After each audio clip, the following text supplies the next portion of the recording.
اصابکم من مصیبت فبما کسبت ایدیکم، جو بھی تم پر مصیبت آتی ہے قرآن بتا رہا ہے وہ تمہارے کسی گناہ کی وجہ سے۔ ایک صحابی آئے، عرض کے حضور فلاں آدمی کا مال تھا، سمندر کے کنارے پانی کی لہریں آئیں، سامان بہا کر لے گئیں، آپ نے کیا فرمایا؟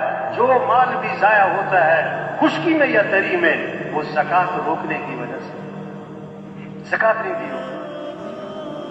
قرآن تو مسئلوں کا حل بتا رہا ہے، قرآن کیا بتا رہا ہے؟ مسئلوں کا حل بتا رہا ہے، پریشانیوں کی وجہ بتا رہا ہے۔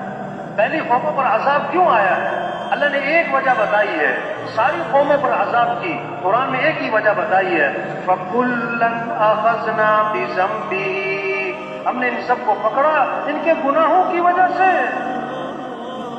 ظَهَرَ الْفَسَادُ فِي الْبَرِّ وَالْبَحْرِ بِمَا كَسَبَتْ أَيْدِي النَّاسِ، جو بھی فساد ہے خشکی میں تری میں وہ انسانوں کی بدعملی کی وجہ سے۔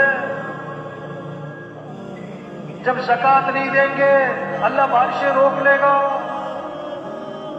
جب بے حیائی عام ہوگی، جب بے حیائی عام ہوگی فحش چیزیں عام ہوں گی، فحش چیزیں عام ہوں گی، اللہ کے نبی نے فرمایا ایسی ایسی بیماریاں پیدا ہوں گی جن بیماریوں کے نام تمہارے بڑوں نے کبھی سنے بھی نہ ہوں۔